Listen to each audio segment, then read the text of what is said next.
We are joined now by the Senator from California, Alex Padilla. Great to see you. Good to see you again. Welcome back to The Issue Is. San Jose, not Los Angeles. I know. Good to be together. It's good to be here. So let's talk about the state of abortion rights in terms of what more can be done from the federal government in terms of expanding those rights. So, exactly. Well, first, the good news, right? We're in the state of California, where by an overwhelming vote, Californians enshrined reproductive freedom into the state constitution.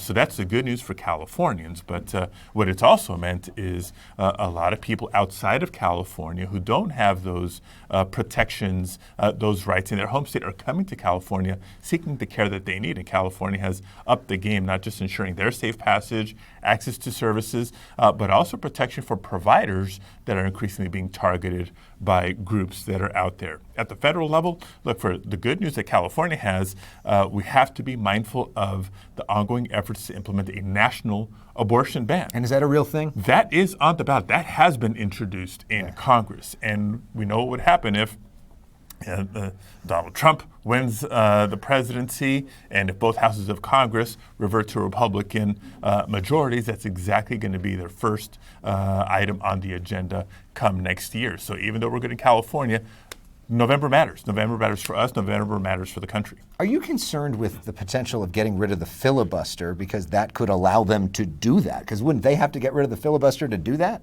So, yes. I mean, depending on the size of the majorities, all the more reason to prevent it in the first place. You know, keeping a Democratic majority is in both the House and the Senate is part of our protection for reproductive rights and so much else. Let's also talk about what's happening right now when it comes to immigration. There's a real fight within the Republican caucus on how to go forward. Not everything's out yet in terms of specific text as we'd have this conversation. What are you hearing and what do you want to see? So we've been hearing for months now that there's bipartisan conversations, negotiations going on to better secure the border.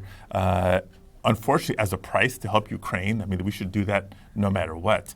But I agree. I think Democrats unanimously agree that we can and should improve the situation at the border, keeping it safe, keeping it secure, keeping it humane.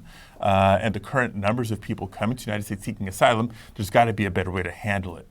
There's thoughtful solutions, but that's not what I'm hearing Republicans are asking for. They want to go back to the Donald Trump era of border policy, which not only doesn't work, it makes the problem worse. There's Republicans that will never be happy unless we shut down the border completely, not a single person else coming in. It's one thing to talk about asylum seekers, and we should. Let's think about who it is that's coming. People from Cuba, Venezuela, fleeing authoritarian regimes, but also the economy. Mm-hmm. Mexico is our number one trading partner.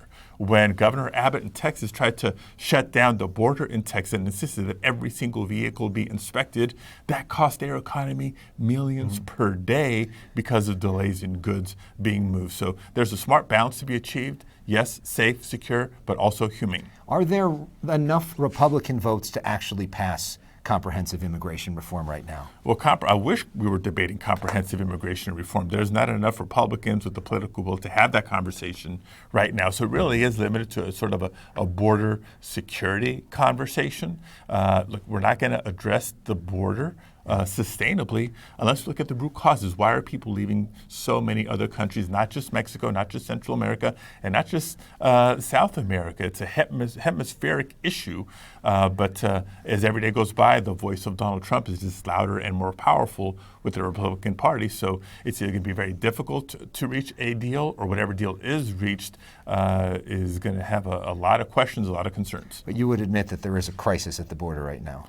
Look, it depends on how you define it. You know, when too many people coming in out of control. The numbers are up because the agents are doing their job. Yeah. There are people who are being identified, being detained, and whether they're paroled in or requesting amnesty, which is legal. But the volume is up. I acknowledge that the numbers are much more, are a lot higher than they have been historically. So the question is, how do we better handle that?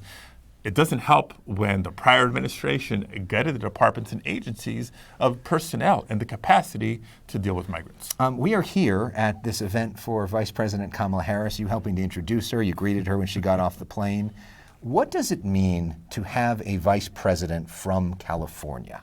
Oh, it's huge. It's huge. I mean, obviously, California has its representation in the House of Representatives, the 2 senators in the United States Senate, but to have the Vice President, who's intimately familiar with California and our values, seated right next to the President of the United States, the leader of the free world, and being the last person in the room when the major decisions are being made. I mean, it's important to the California values are reflected in those decisions, setting policy and priorities for the country, but a special eye out for California's needs, whether it's climate's response to disasters, protecting a woman's right to choose, knowing that immigrants contribute to the economy and our nation's security, they're not a liability, it's everything. And last question, as this event is all about reproductive rights, what is your message to women that are scared right now when it comes to abortion rights? So again, message to women, if you're in California, know that it is enshrined in California's Constitution.